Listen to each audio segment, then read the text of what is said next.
Ito ang Broad Streamcast Communicators, ang naiiba at kakaibang plataforma sa digital broadcast mula Luzon, Visayas, Mindanao hanggang sa iba't ibang dako ng mundo. Broad Streamcast Communicators, ang sandigan ng sambayanan mula sa walang labis at walang kulang na pagbabalita, paglilingkod, maglalahad ng mga mapagbuong komentaryo at usaping pambayan para sa kapakanan ng karamihan. Broad Streamcast Communicators, tuwirang maglilingkod ngayon hanggang sa susunod na henerasyon.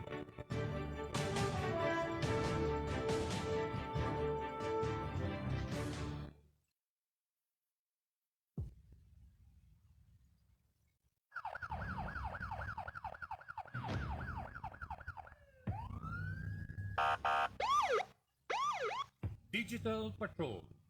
Ito ang palatuntunan magtutuo ng pansin sa mga pangyayari at kaganapan sa ating kapaligiran. Digital Patrol. Tatalakay sa mga usaping panlipunan, mga isyong naglalagablak. Digital Patrol. Magbibigay daan sa inyong mga saloobin at karaingan. Digital Patrol. At ngayon, narito ang inyong pinagtititaganan sa daigdig ng broadcast. Mula noon hanggang sa ngayon, si Capt Sel Baysa.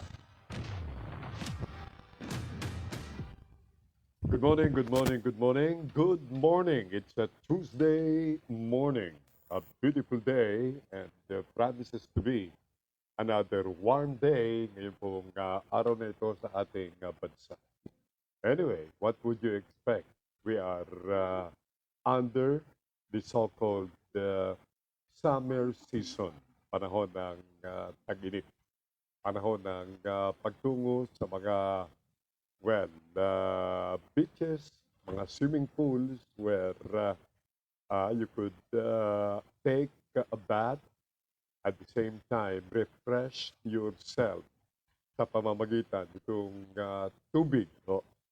Well, a body of water is really indeed very inviting ngayong mga sandaling ito, mga panahong ito. Once again, ako po si Sel Baysa and I'm inviting everyone and sundry to join me till 11 o'clock. Ngayon pong umagang ito ng Martes, April 19.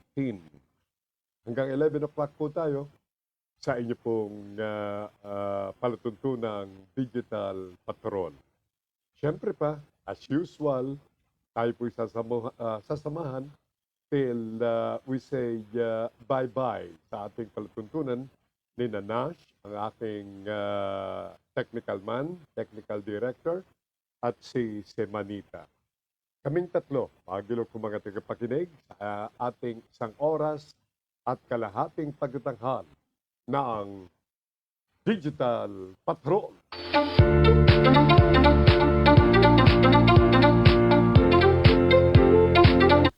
Dile, y'all, mile, Good morning, Miss Hagerman. And that's indeed a warm kiss ngayon pong umagang ito ng Martes. And of course, sa lahat ng ating mga OFWs all over the world at maging yung ating mga kababayan na naninirahan sa ibang mga bansa which they opted to be their second country. Of course, country of choice. Sabi nga nila, there's nothing like a country where you were born. All right?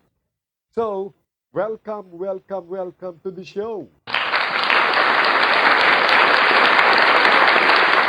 At the same time, I'd like to say welcome likewise in the program si Miss Ana Cloren. Well, as you very well know, Miss Ana Cloren is one of the weather forecasters ng ating local weather bureau, which we simply call na Pag-asa Forecasting Center. What's happening to you, sir? Anyway, blame it to my condition, sabi nga mga gilong mga tagapakinig ho, with a running nose plus, a cold which I nursed for the past many days. Now, I'm okay. Wag sana akong ubuhin katulad ng kahapon, which really I can't control.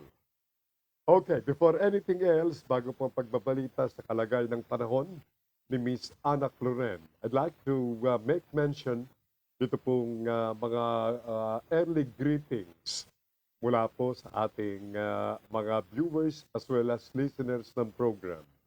First, I'd like to say very good morning to a dear pal of yours truly.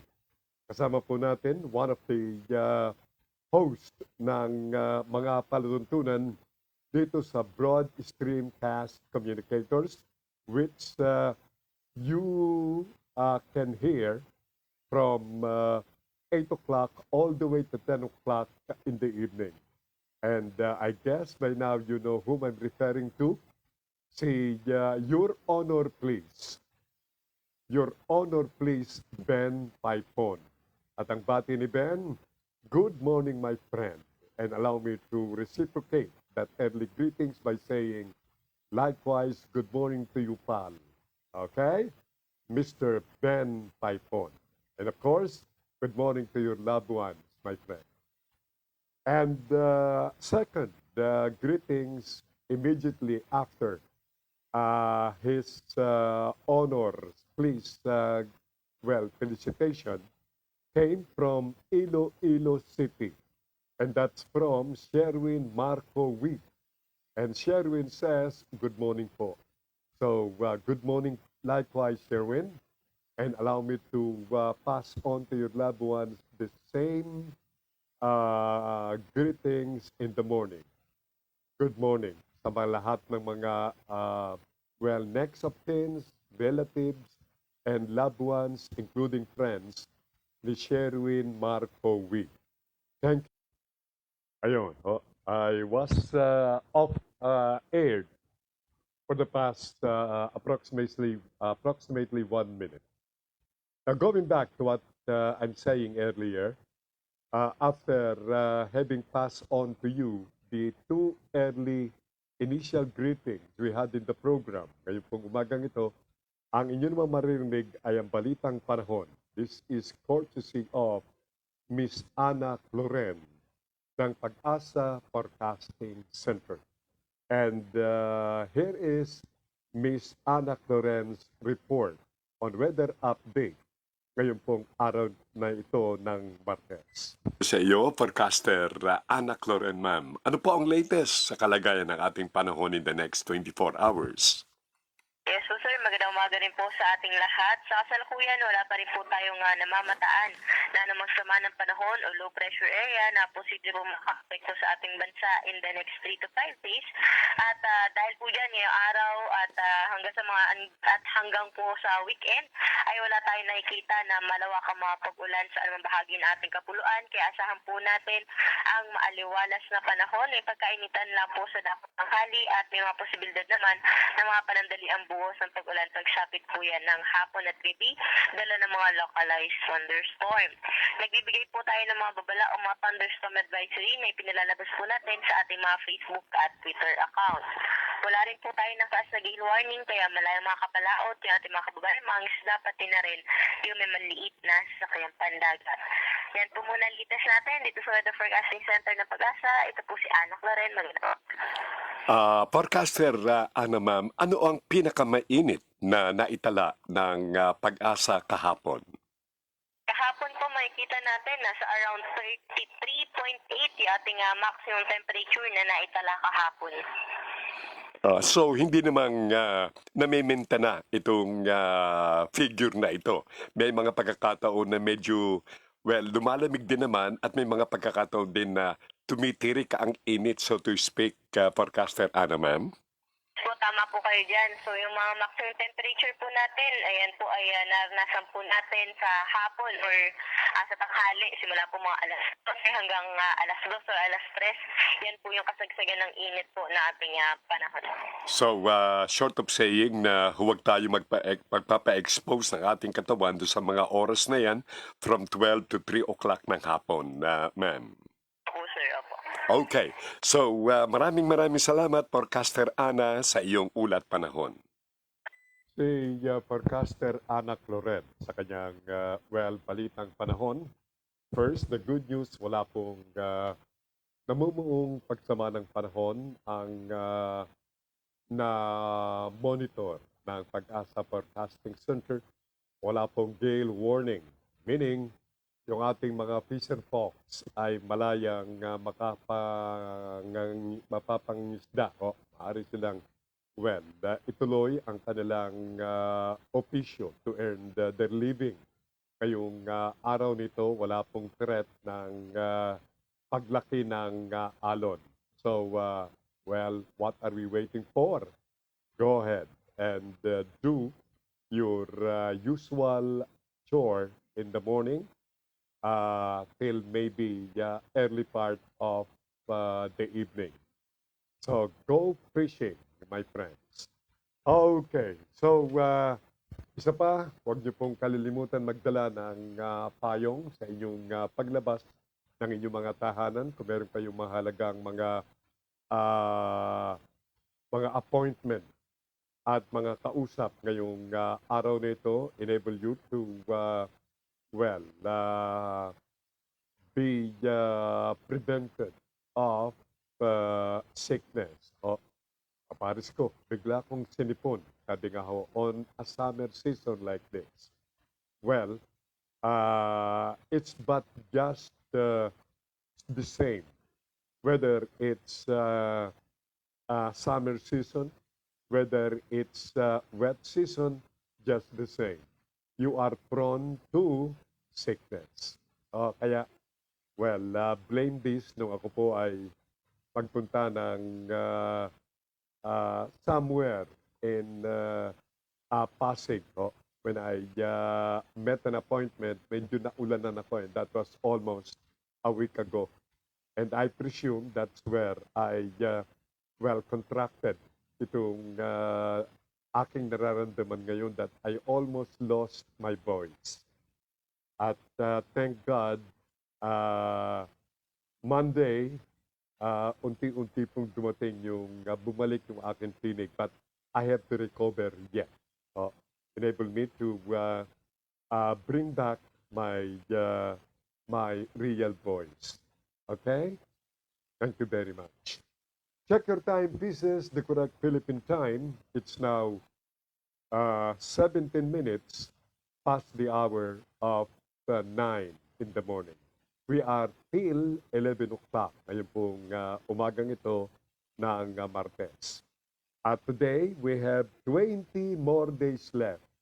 20 araw na lamang ang nalalabi at darating na itong big day for us, voters. Kapagkat yung pong Mayo 9, which falls 20 days from now, ay ang election day rito sa ating bansang Pilipinas. Well, for OFWs, yung mga overseas Filipino workers abroad in different parts of this planet, they were able to vote already. Some had yet to wait till the problem or problems confronting the country where they are is completely resolved. So they have to wait. And at a moment's notice, bibigyan at bubuksan kaagad ang halalan sa kanilang lugar. Well, I was informed that there were rather 10 million na mga Filipinos overseas workers, and only 1 million plus of them are registered voters. Sayang ano ho. Anyway, mga gilog kong mga tagapakinig from a sister from Montreal, Canada, a star provider ng program. Hello po mga tagapakinig. I'd like to say good morning to my sister, the youngest in the family, si Norma Uma Baysa. Well, Uma is just her nickname, which well,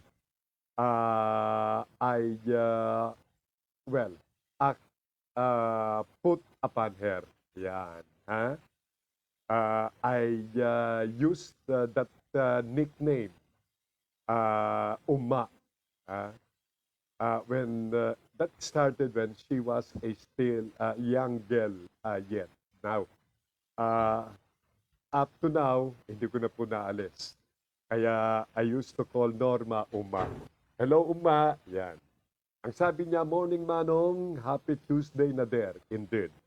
Well, she made mention na happy Tuesday na sa Pilipinas because there in Montreal, Canada, at 12 minutes before 10 o'clock in the morning dito, exactly the same time. 10 minutes or 11 minutes before 10 o'clock in the morning, araw po ng Lunes ng gabi sa Montreal, Canada. Kung hindi nila ino-observe itong daily savings time, ang oras po sa kanila dyan ay ngayon, it's 10 minutes before o 9 o'clock ng gabi. One day na beyond ang oras sa kanila, binawasan na isang oras. Yun ang kanilang daylight saving time. And not only in Canada, they observe or carry on this practice, but even in many countries of the world. Remember, even here in our country, I remember we observe this daily saving na interrupt itong ating pong program, itong ano ba itong pakulo ng whatever company na clean daw your phone. Okay. Ang sabi ni Norma or ni Uma, we have 12 hours difference again. It's 9:30 p.m. here na. Oh, so it's 9:50 rather. Oh, tama. It sunk with our monitoring time. Dito po sa aking home studios. It's now 9:50 in the morning. Okay, so it's 9:50 p.m. Sabi ni Norma Uma Baysa Swale. And hi to your husband, Ken, Norma. Ken Swale and their two boys. Ang kanilang dalawang mga anak. And to all the watchers and viewers mula dyan sa Montreal, Canada. We hope na everybody are in their pink of health. Every watchers, listeners of the program thereat in Montreal, Canada are in their good and healthy condition. Thank you so much. Now, going back dito po sa ating bansa, ito na po yung mga kaganapan. Naku medyo masakit ito, mga gilo kong mga tagapakinig. Itong balita na mukhang sumisirit na naman o tumataas itong kaso ng COVID-19 dito po sa ating bansa. At ito po mga gilo kong mga tagapakinig ay napansin ng no less than our Health Secretary in person of Francisco Duque III. At ito ay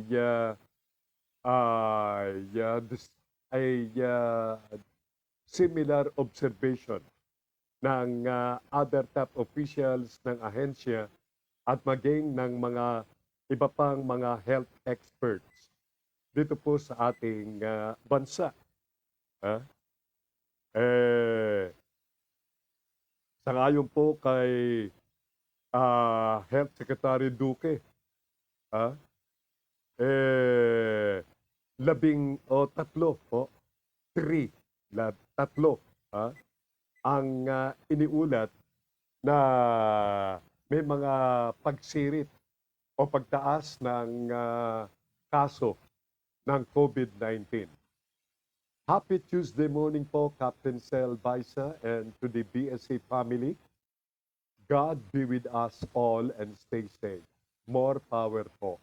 Coming from another star provider ng program and one of our regular watchers and listener of the show. At practically lahat ng palatuntunan dito sa BSC. And I'm referring to Miss Angelica Paz. Good morning, Miss Angelica. And likewise, allow me to greet your loved ones the same felicitation ngayong araw na ito. Thank you so much, Miss Angelica Paz. From Sipocot, Camarines Sur, mula sa isa po nating cousin, sa pong pinsan who resides there in Sipocot, si Mirna Alcid Sequejor. Good morning, Mirna. And likewise, good morning to your husband and children, Ed Sequejor.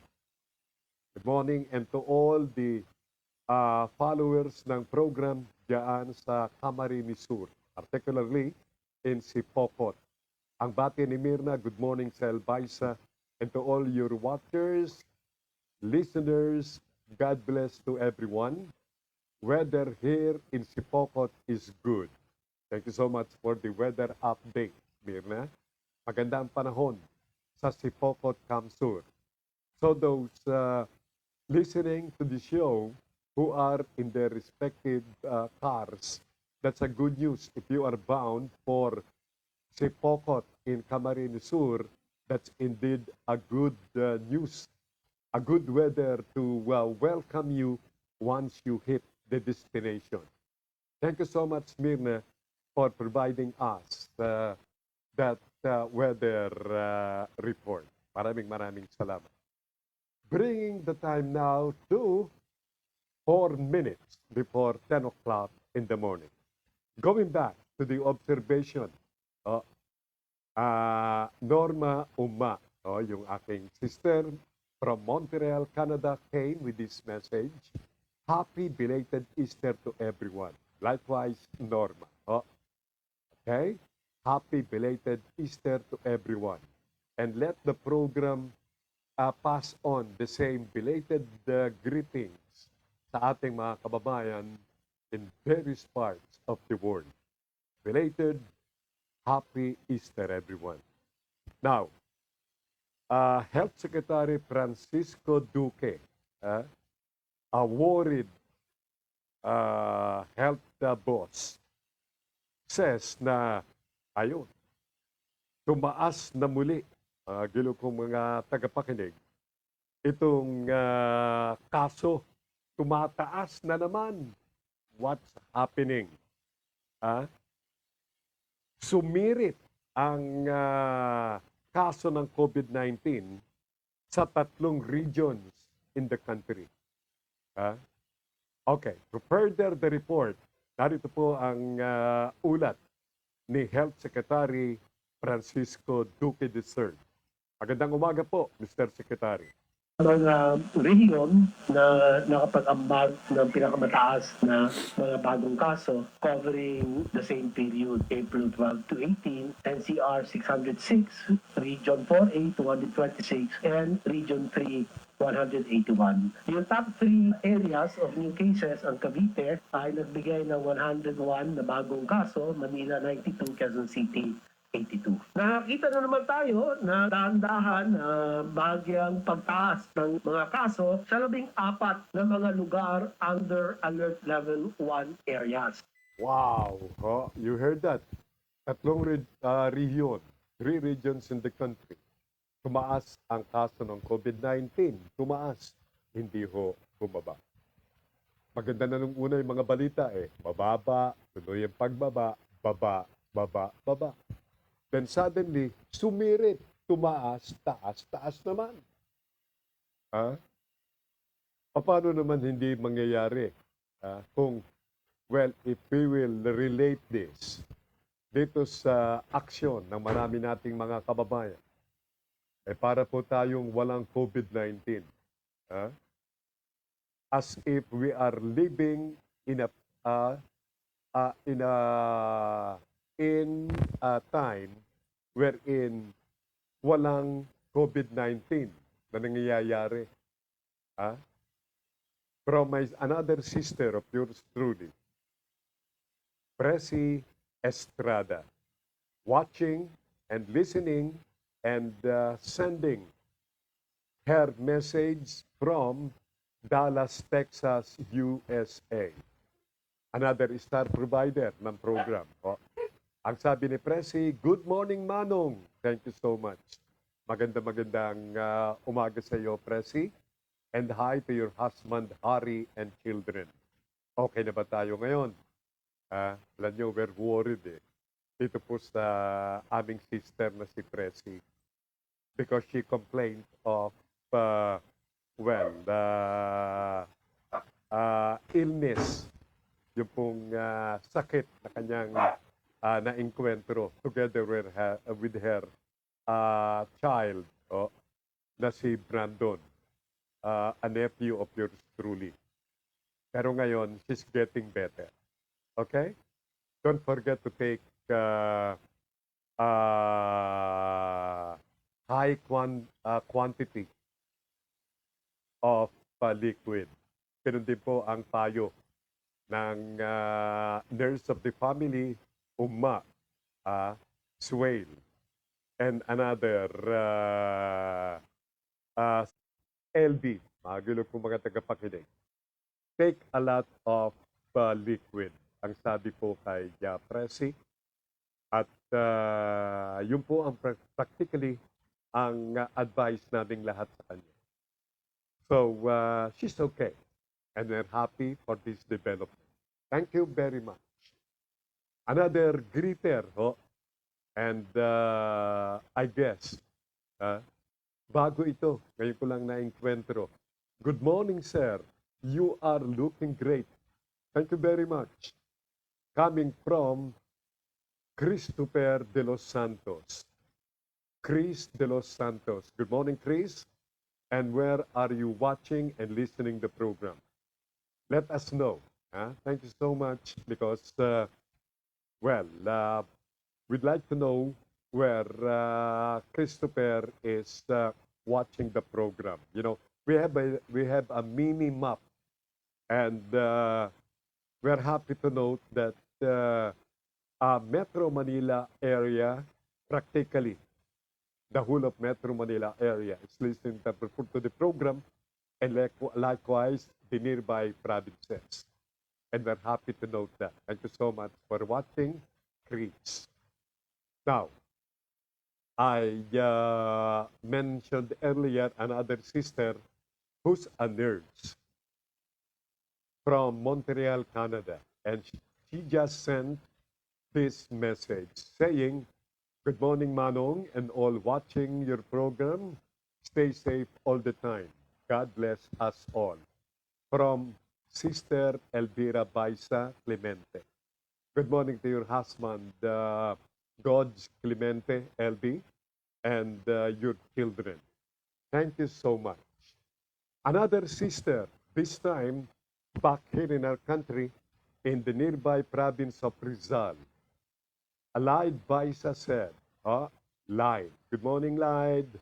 Ang sabi po ni Lide, Taytay Rizal is watching together with her company na si,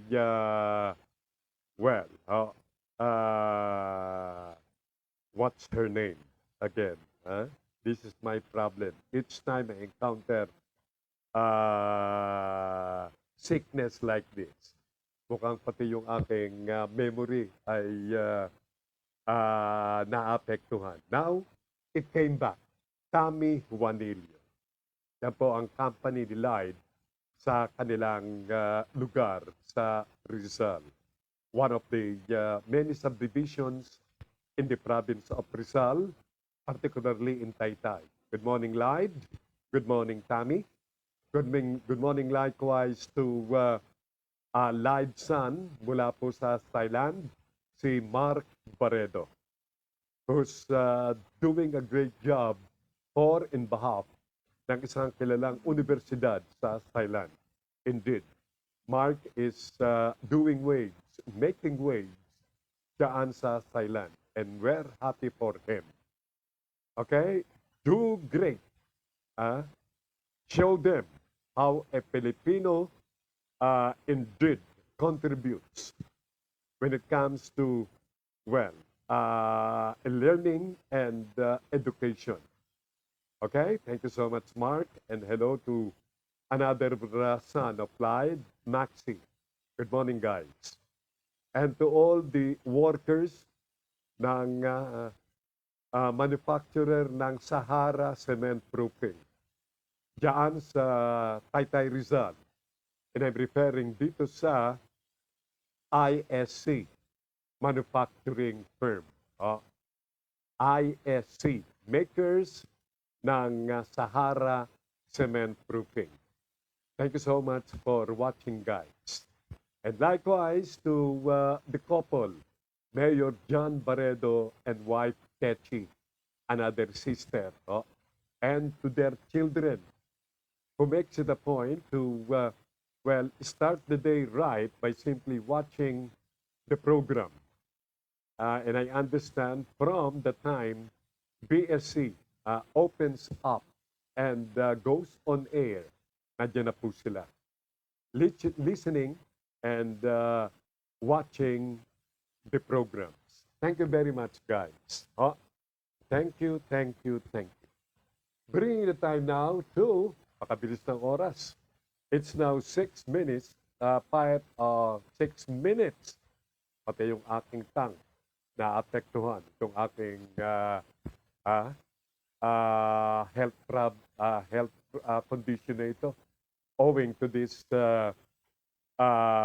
running, yes, mabuti lamang at meron akong isang kilalang doktor, si Dr.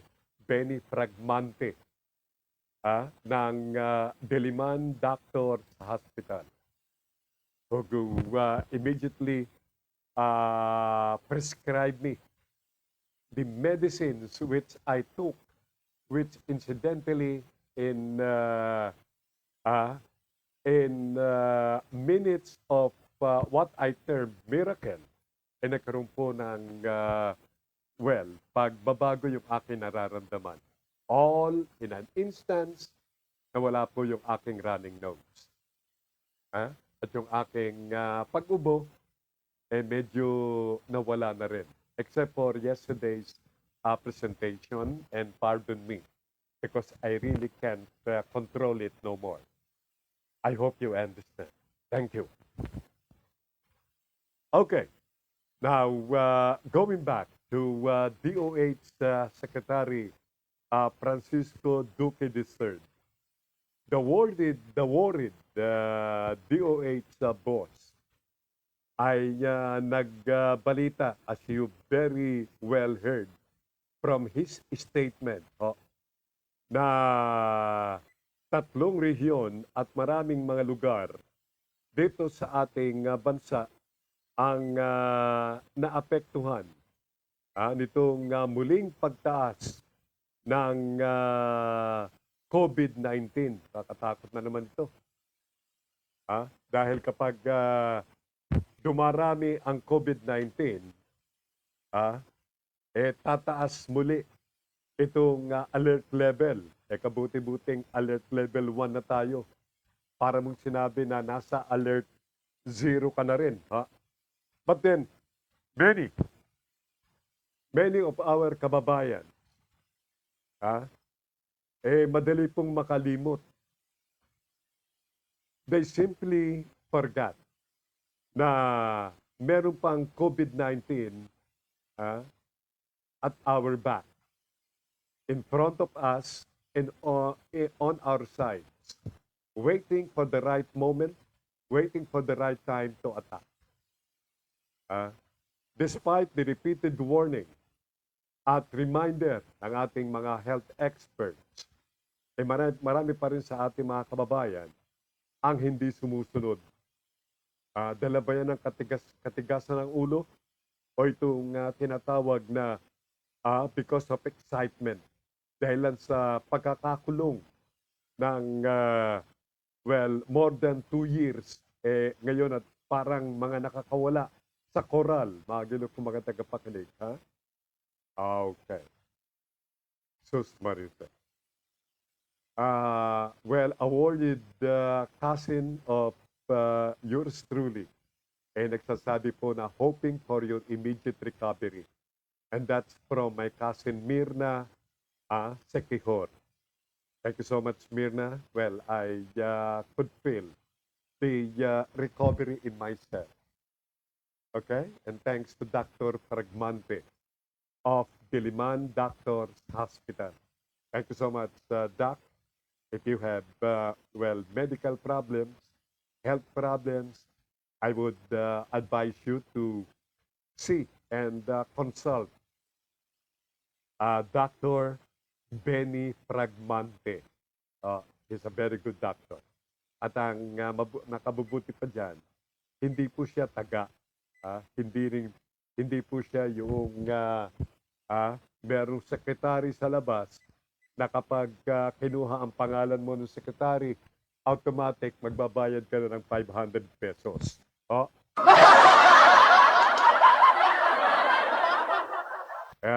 Yan ang sinasabi ko mga gulong ko mga tagapakinig. Hindi ganun.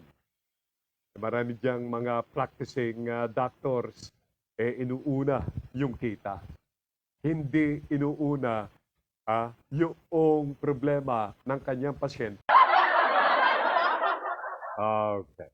The name is Dr. Benny Fragmante. Tell him na I endorse him to you. Thank you very much. From my sister Norma, one of the supervising nurses, diyan po sa ano bang pagamutan niya? Victoria, Royal Vic Hospital in Montreal, Canada. A well-known hospital all over the world. Ang sabi ni Uma sa akin, she advised me na rest and lots of liquids for you, Manong. Ang sabi ni Uma. Thank you so much, Norma. I'll follow your advice. Thank you so much. Another colleague dito po sa BSC, a very talented, colleague of yours truly, whom you could listen to his program on a weekend, on a Sunday night. Si Joey Ortiz. Watch him accompanied himself while singing your favorite songs. Joey Ortiz is the name. Ang bati ni Joey sa inyong lingkod, sa programa at sa inyo. Good morning, Digital Patrol, Capt Sel Baysa. Good morning likewise, Joey. And hoping that you and your loved ones are in your pink of health. Thank you very much. And don't forget to bring along with you umbrella each time you go out the house. That's to prevent you from, contracting possible sickness at this time wherein mainit. And avoid exposing yourself at a time wherein ang init ay nasa kanyang peak. Yan po ay paalala rin mula sa Pag-asa Forecasting Center. From Bataan, Miss Gray says, hello Sir Sel, kamusta po kayo? I'm okay, Grace. Maraming salamat. Thank you and hello to your husband and your Tres Marias. Grace of Bataan. And likewise to all our listeners and watchers dyan po sa Bataan. Thank you so much. Now, DOH Secretary Francisco Duque III, after reporting to us, ito pong nakakalungkot na balita na sumisirit muli ang COVID-19. Hindi ho bumababa, nawala na yung pagbaba ata. Ngayon naman ay pagsirit o pagtaas muli ng COVID-19 ang ibinabalita. Baka susunod nitong balita ay magmumula sa palasyo ng Malacanang na ibabalita na despite the persistent warning, you guys forgot your role. So, eto na ang problema. Tumaas na muli, so ganito ang mangyayari. Magkakaroon na naman tayo ng lockdown. Magkakaroon naman tayo ng work from home.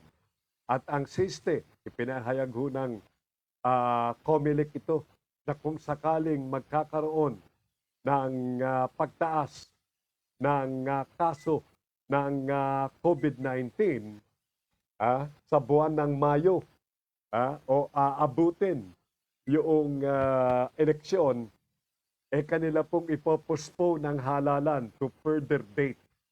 Yan po ay mula sa chairman ng COMELEC at ibinalita ni Commissioner George Garcia. Alright. Luz Quintanita, a businesswoman from Rizal, says, good morning po sa lahat. Good morning likewise, Luz. And hello to Mr. Quintanita and to your children. Good morning, good morning. Alam niyo, meron pong isang mini grocery. Yan si Luz sa kanilang lugar. And she's making good her business. Thank you for watching, Luz, and listening to the program as well. Norma or Uma Baysa Suwail came back with this message. We are on 6th wave here now. Nako, 6th wave na ng problema ng COVID-19. 6th wave na po tayo. Sa Montreal, Canada, tayo rito sa Pilipinas, we were able to maintain itong first wave.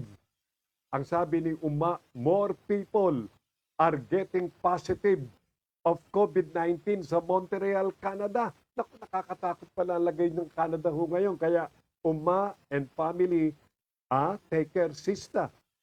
And that goes to LV and family. And not to mention, yung lahat nating mga kababayan diyan sa Montreal, Canada. And even Montrealers themselves. Do take care. Okay? Because this is no joke. This virus apparently wouldn't want to leave the planet. Looks like they want to stay here for good. Marise po. Take care, Uma. And pass it on to your friends and co-nurses sa Royal Vic Hospital. Thank you. Thank you so much, Norma. Thank you, Uma, for passing to us itong balitang ito na ang Montreal, Canada, if I may repeat, ay nasa kanilang 6th wave na itong COVID-19 at patuloy itong pagtaas ng bilang ng mga taong nagpopositibo sa COVID-19. Balikan natin ho ang bansang Pilipinas at narito si DOH Secretary Francisco Duque III sa kanyang muling paalala na magpabakuna at kung nagpabakuna na booster shot naman. Pilipino na ang pagbabakuna ay nagbibigay ng pagkakataon sa lahat upang magkaroon ng mahaba at malusog na buhay. Ang mga bakuna ay ligtas at epektibo para sa buong pamilya. Nagbibigay proteksyon sa buong komunidad at mga bakuna ay libre sa ating pong mga health centers. Okay, yan. Libre po ang bakuna. Sabi ho yan ni DOH Secretary. At kaya naman, patuloy ang kanyang panghihikayat dito po sa ating mga kababayan na who are still unvaccinated. Up to this time, I am talking to you. Yung iba naman, matapos po yung regular na 2 bakuna, ayaw namang magpa-booster shot. Tama na raw sa kanila yan. I may repeat, we still have something like 29 million doses of vaccines of various brands ready to be disposed of. Sayang, nangihinayang ang ating mga health experts kung, itutuloy o kung, apparently, meron pong balak na idonasyon na lamang, idonate itong mga bakunang ito sa ibang bansa. Sayang. Because first and foremost, ito po intended sa mga Pilipino. At inaasahan na dito ay malaking bagay, malaking kalutasan para maiwasan itong pagkakaroon o pagkakahawa sa karamdamang COVID-19. Kaya namang inyo napapansin, walang sawa, paulit-ulit, mga gulo po mga tagapakinig, ang panawagan ng mga health experts na magpabakuna na. Norma came back to say, vaccine do help. Sabi niya vaccine do help. People who are not vaccinated and get COVID, they are way more sick. Booster do help. Boost your immunity. Coming from a supervising nurse from Royal Montreal, Canada. From Norma Baysa Swain. Take it from her. Thank you so much, Umma.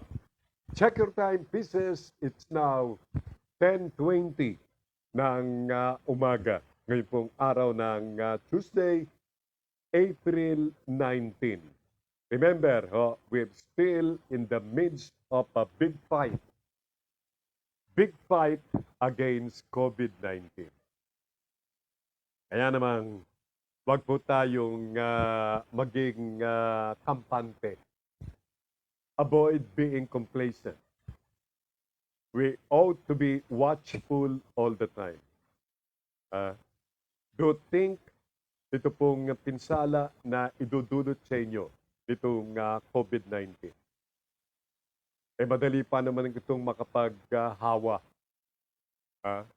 Kaya remember, at the first sign of symptoms nitong COVID-19, do isolate yourself immediately from other members of the house. By so doing, makakaiwas ka na kumalat yung virus. I-isolate ang inyong katawan. And remember, kung ikaw naman ay walang nararamdaman sa iyong katawan, make it a point to follow strictly yung pinasusunod na minimal health care o protocol laban sa COVID-19. Ito po yung uulitin ko, I don't care whether you will call me or compare yours truly sa isang broken record. But certainly, this would help, particularly those madali pong makalimot. Yung basic protocol laban sa COVID-19, yung paghuhugas ng kamay, washing your hands with water and soap regularly. Immediately after that, you can apply alcohol. Or, yung mga establishments dito sa Pilipinas, sa kanilang entrances, meron silang bottle of alcohol which is free for everybody's use. Kaya use this alcohol. You're there, enabled to avoid yourself from contracting COVID-19 or to avoid yourself from passing whatever symptoms which you do not know that you carry from yourself, from passing it on to others. That's why there is a whole alcohol bottle or bottle of alcohol for your perusal. Use them. Now, another tip ay yung pong safe distancing. 1 meter in front and 1 meter at the back. Ganun po ang standard na pinaiiral na layo ng tao sa iyong harapan at sa likuran. 1 meter apart. Back and in front. At make it a point na ang inyong lugar na kinaroroonan ay well ventilated. Meron pong sapat na hangin upang sa gayon malayo sa problema, sabi nga po. Yan po ay paalala ng ating mga health expert at isa ring malaking paglilingkod bayan ng palatuntunang Digital Patrol.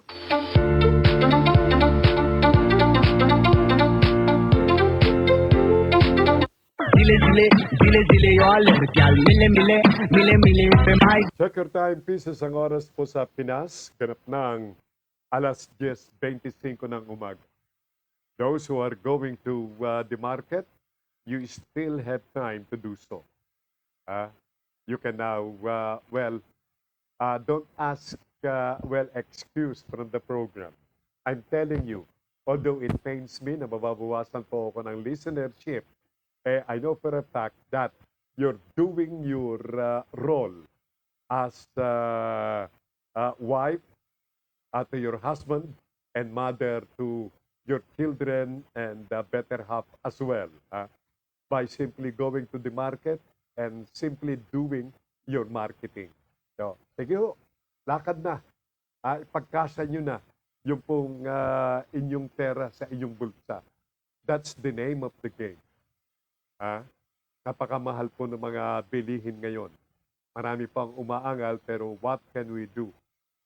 Yan po ay part and parcel nitong ating kinakalabang COVID-19 plus ito pong problema sa problema ng baboy, ganun din itong problema dulot ng panahon sa gulay.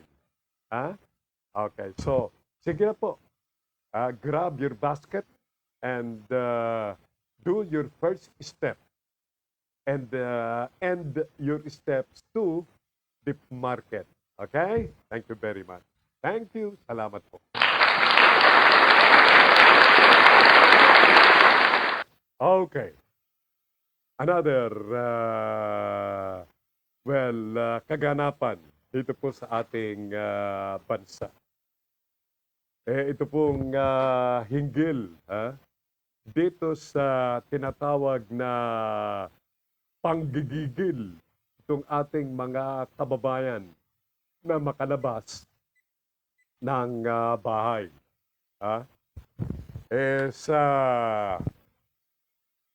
Okay, sandali lang po. Yun. Yan, medyo okay na naman. Napuna ng Department of Health people at maging ng Department of Tourism Authorities led by Secretary Berna Romulo Puyat na marami sa ating mga kababayan na nagtungo ng Boracay.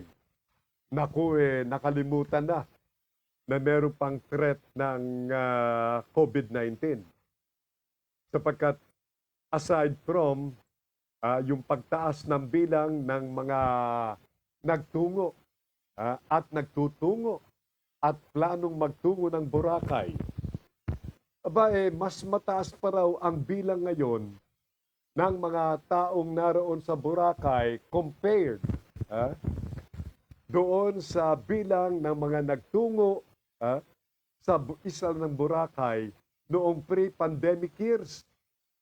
Ha?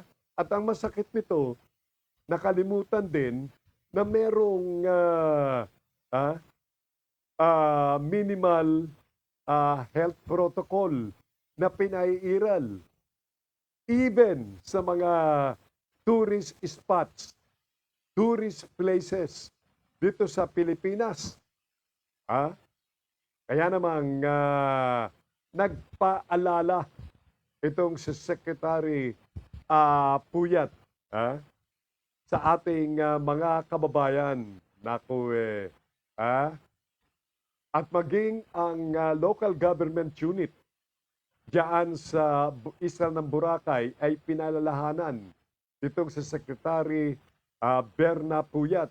Naku, sabi ni Secretary, dapat kayong mga taga local government unit diyan sa Boracay should lead in example.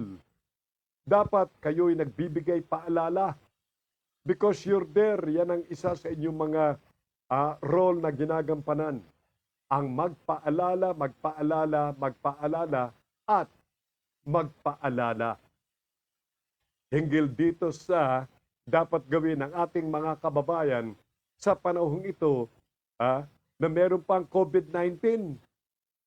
Narito, si Secretary Berna Puyat. Magandang umaga po, Secretary Berna Puyat, ma'am. Alam nila kung ilan ng tao na dumadating. Yung itong record naman ito, galing naman sa kanila ito eh. Sila mismo, alam naman nila yun eh. Itong number na nag-exceed sa carrying capacity ay galing mismo sa tourism office nila. So, alam nila ito. So, kailangan hindi nila ito pinayagan. So, anyway, since ang LGU ay under the DILG at magkakaroon ng Boracay Interagency Task Force, we will take this up. Ang dadalhin ng problema sa DILG. O sa DILG, if I may repeat that. Ang problema na nagsimula, nag-ugat dito po sa local government unit.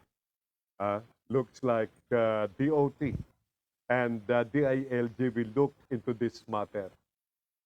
Kung bakit papabayaan itong mga turista na nagtungo ng Boracay Island na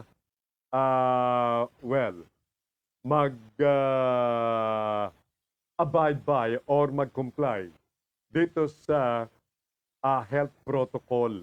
Because yan po, paulit-ulit yan na meron po tayong COVID-19. Hindi pa po tayo ligtas dyan. Baka dumating tayo sa sad moment na naman na matulad po tayo sa South Korea. Sa South Korea, nawala na tuluyan yung paggamit ng face mask. Pero ano nangyari? Tumaas, nagkaroon ng surge itong kanilang bilang ng COVID-19 na patients. Balikan natin si Secretary Berna Puyat. Paalala sa ating mga kababayan. Good morning muli, Madam Secretary Puyat, ma'am. Talaga sumunod ng health and safety protocols sa ating mga tourist destinations. This is a shared responsibility, di ba? Lahat tayo ay dapat tulong-tulong para tuloy-tuloy ang pagbabana ng cases natin and we can always all go back to normal. Please get vaccinated. Kung hindi pa bakunado, get your booster. At palagi, sana sumunod sa minimum health and safety protocols para we can all go back to normal at magkatrabaho na. Okay, coming from Secretary Puyat ng DOT. At ang kanya pong, paalala sa ating mga kababayan, magpabakuna at magpabooster siya para we can and everybody can go back to work. Mahirap yan. Na ngayon naalala ko na naman, kapag magkakaroon tayo ng problema sa resurgence, yung pagtaas ng bilang nitong COVID-19, maapektuhan ang ating ekonomiya. Abuti-buti na kumikita muli ng konting barya dahilan dito sa pagluluwag nitong ating movement. Well, mawawala na naman. Napakasakit ho niyan. Ha? Kaya, simply, let's follow the advice. Let's follow the rule of thumb itong pagbabakuna. And even my sister from Montreal, Canada, ay nagpapaalala dito po sa pagpapabakuna at ang benepisyo nito sa ating lahat. Bringing our time now to 10:34 ng umaga at patuloy kayo nakikinig sa inyong Tuesday edition ng palatuntunang Digital Patrol.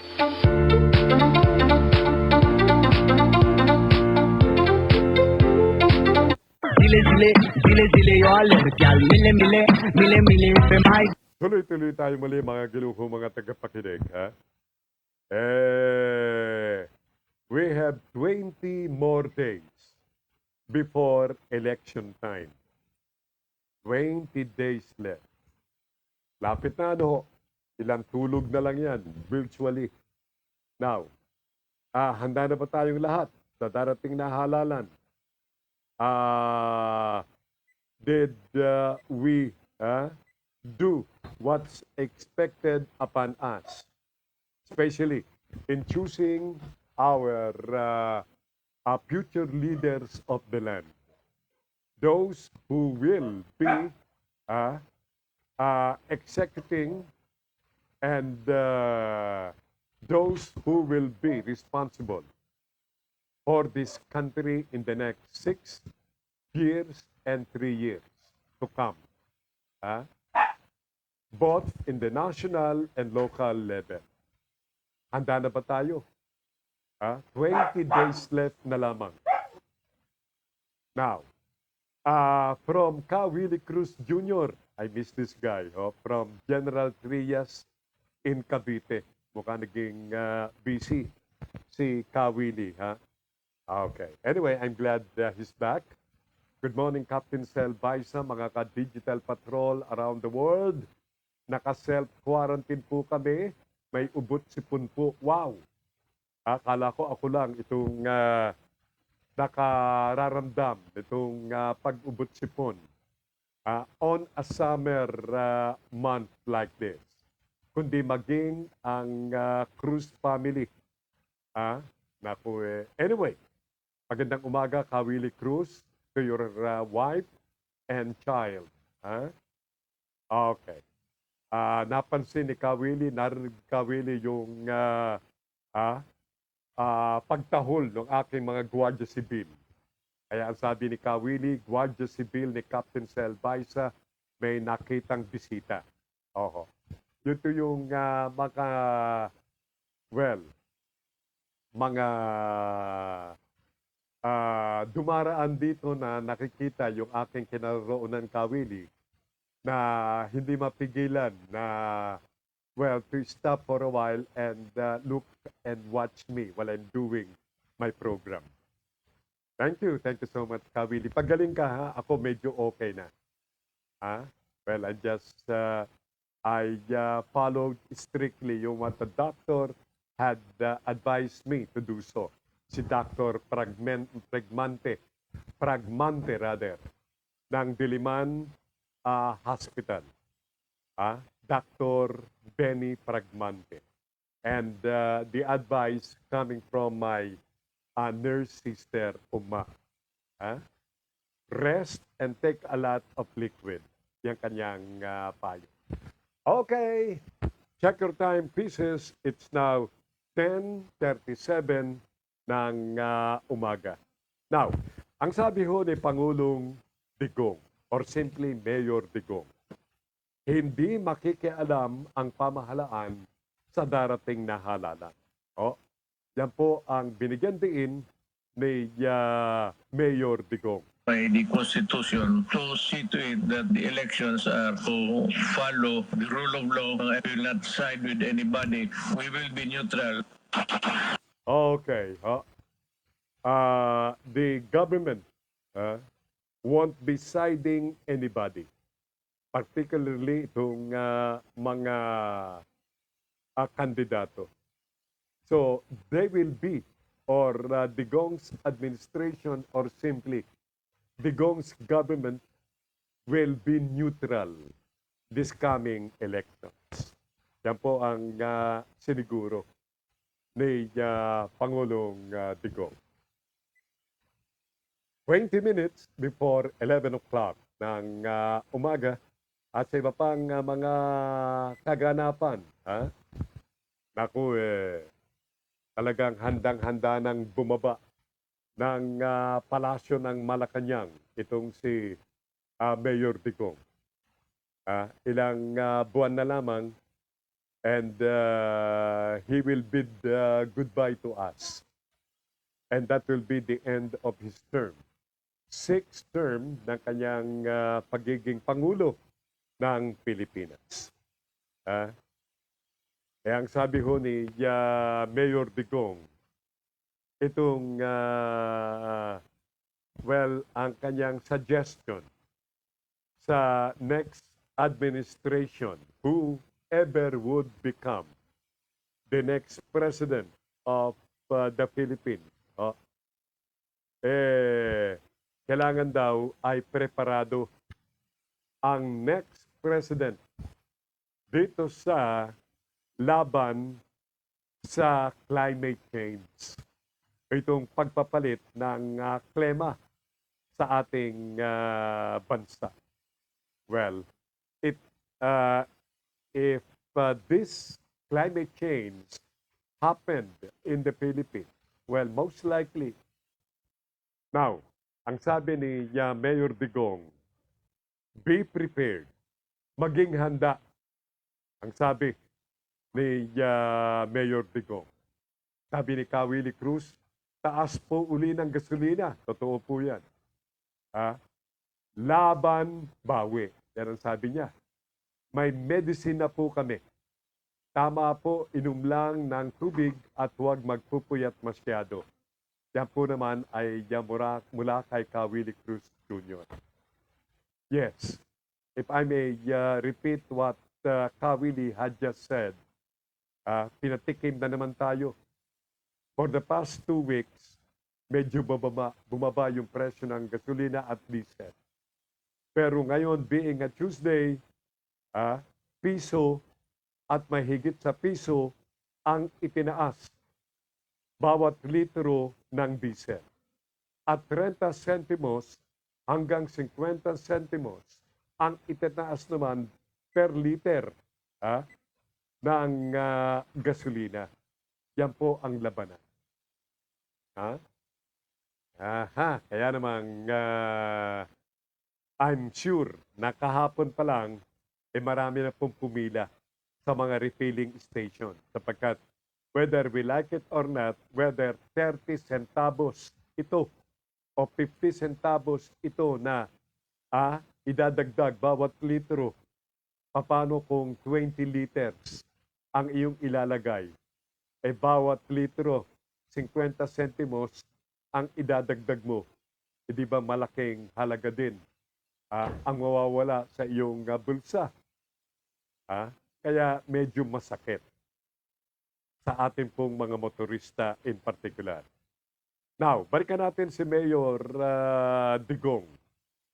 Para sa next administration, whoever will replace him as president, narito ang suggestion, paalala, reminder, suggestion, or proposal, whatever, ni Mayor Digong. ang ano nila, the preparation or whatever efforts that would contribute to at least remedy the situation. Itong climate change convention, ito ang ano sa atin na lagi tayong nasa huli. But with that, I leave it, I said to the next administration, alam ko mas kaya pa nila kaysa akin. Ano man magawa ko itong typhoon na ito, hindi ko man ito mapigilan.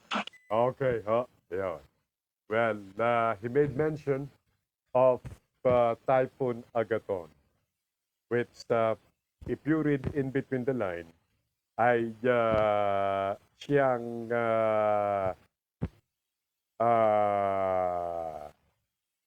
nagdulot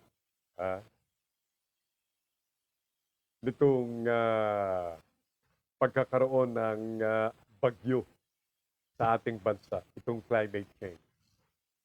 Kaya naman, whoever will be elected as president, kailangan meron kayong magandang plano laban sa climate change.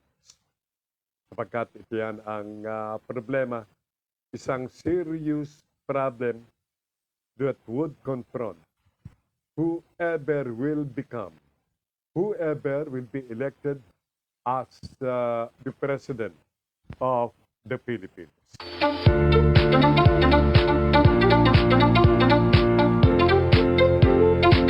Now, sa iba pa pong mga balita, mga gilukong, mga tagapakinig. Okay, 20 more days bago sumapit ang araw ng halalan. At balikan nga natin itong COVID-19. For the past 2 years, and ngayon ay April, that's 4th month of the year. So, for more than 2 years and almost 4 months, every day of our lives, lagi nating kabuntot, lagi nating kasama sa ating pagbabalita ang COVID-19. Nung mga nakaraang mga taon, laging nasa headlines itong COVID-19. Well, nawawala sa headline ang COVID-19. Pero alam nyo, magbabalik sa headline itong COVID-19 kapag nagkaroon tayo ng surge o pagtaas na muli ng bilang ng COVID-19. At hinggil po sa bagay na ito, si World Health Organization, representative dito po sa ating bansa, si Dr. Lahendra Yadav ng World Health Organization. Meron pong obserbasyon hinggil dito sa vaccination, roll-on at itong vaccination practice dito sa ating bansang Pilipinas. And looks like, well, from a World Health Organization official like Dr. Yadav, mukhang dapat nating bigyan ng kaukulang pansin itong obserbasyong ito para po sa ating bansa. Well, without much further ado, atin ang pakinggan si Dr. Lahendra Yadav hinggil sa kanyang obserbasyon dito sa particular na bagay nito na vaccination sa Pinas. Good morning to you, Dr. Yadav. Many barangays are still nowhere close to 70%. Actually, we need to go even much beyond 70% to create adequate herd immunity. So the local chief executives of the places where barangays have low coverage need to step up the reaching the unreached through last mile approach, which basically means using house to house vaccination and close to home vaccinations. Okay. Hindi po lamang ako, hindi lamang kayo ang nakapag-oobserba na totoo pong mababa pa ang mga naturukan, yung mga nabakunahan itong regular dose ng COVID-19. At in spite of that, ay marami pa sa ating mga kababayan na ayaw magpabakuna dahilan sa kanilang mga wrong notion hinggil po dito sa COVID-19. Plus yung kanilang previous sad experience doon sa mga namatay na mga bata na naturukan ng bakunang dengue para sa sakit na dengue. Pero imbes na gumaling, namatay. Kaya medyo ang takot ay naroon. Now, mismong taga-World Health Organization, ang representante ng WHO sa Pilipinas, ang nagsabi na kailangan ay mag-double up, mag-double effort ang ating mga barangays upang ma-meet natin itong tinatawag na herded immunity. 70% ng isang barangay should have been vaccinated by now. Imagine, almost 2 years and a half na. Almost na. Pero ang problema pa rin ay yung pagiging hard-headed ng mga Pilipino. Well, anyway, yan po ay ang nasa sa loob ng ating mga kababayan. That's their belief. Some says, nabuhay ko ito. And nobody could simply interfere. Nobody could simply tell me what I am supposed to do. If I want to be vaccinated, then be it, sabi nga po. But anyway, ang sabi ko at paulit-ulit na sinasabi ng ating mga otoridad dito sa Pilipinas na vaccination is safe. Vaccination is good for our health. And even my sister, si Norma Baysa, had repeatedly stated na kailangan tayo magpabakuna para malabanan itong seryosong virus na ito na coronavirus or simply COVID-19. Wow. Yan po si Dr. Yadav at ang kanyang obserbasyon. At sangayon pa rin sa kanya, kung kakailanganin na tayo'y mag-house to house sa isang barangay, let's do it para maisiguro na ang lahat ay mabakunahan. Lalong-lalo na sa mga barangay na kung saan napakabababa nitong bilang ng mga nabakunahan. It's now 8 minutes bago sumapit ang ganap na 11 o'clock ng umaga. Now, si Baksinsar Carlito Galvez Jr. Meron din pong nabanggit. Ito'y hinggil naman sa mababa na bilang ng mga nabakunahan naman diyan po sa Mindanao. Marami po sa Mindanao. At ang I received an information na diyan po sa Holosulu, bumaba ang bilang ng mga nagpabakuna ngayong panahon ng Ramadan. Ito'y dahilan sa paniniwala ng ating mga kapatid na Muslim na mawawala ang bisa ng pag-aayuno kung sila ay mabakunahan. Yan po ang kanilang paniniwala.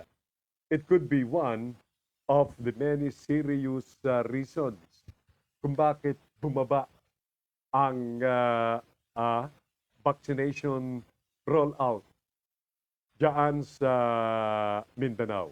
Narito ating pakinggan ang statement o nasabi ni Vaccine-Sar Carlito Galvez Jr.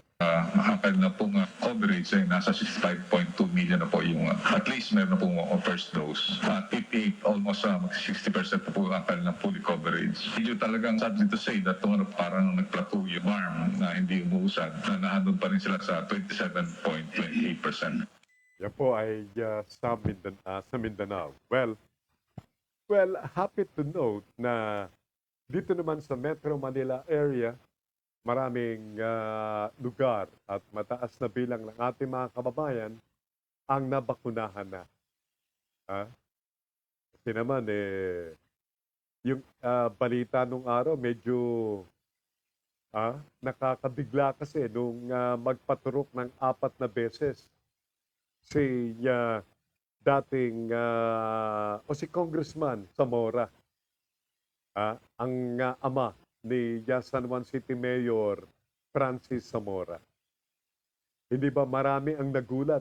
And even our health experts came out with their statement saying na hindi dapat ganun. Dapat 2 lang, hindi ho ba? Ngayon, mismo itong mga health experts na ito na nagbigay po na doon sa naging aksyon ni Congressman Zamora, ang kinain literally yung kanilang sinabi. Instead, this time, mabuti sa katawan yung 4 na pagbabakuna. Alin nga ba? Ayan yung natin masisisi yung ating mga kababayan. Yung mga nakarinig ng naging pahiwatig ng mga health experts. Nung araw ho yan, nung unang mga panahon, unang mga buwan ng COVID-19, meron nagpasaksak ng 4 na beses noon. Pinagtaasan ng kilay at sinabing mali. Ngayon, yung mga taong nagtaas ang kilay at ang nagsabing mali, siya ngayong paulit-ulit na nagsasabi, magpabakuna na kayo, magpa-booster boost pa o magpa-booster shot pa. Hindi raw masama yung 4 na ulit na mabakunahan.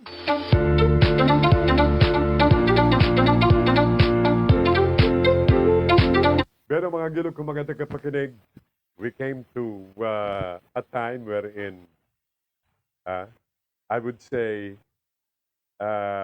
thank you so much for keeping me company in the past 1 hour and a half ng program. Thank you so much. Maraming salamat kay Nash, kay Semanita, and to everybody who are there each time I go on air. Maraming salamat po. From my sisters here in the Philippines and all over the world, ang kanila pong nais na ipaabot sa ating mga, sa lahat ng ating mga kababayan at sa lahat, regardless of your nationality, God bless the whole world. And of course, ako po si Sel Baysa, nagsasabing thank you so much. Maraming salamat. At hopefully, God willing, muli po tayong magkakasama-sama muli bukas sa ating Wednesday edition ng program Digital Patrol.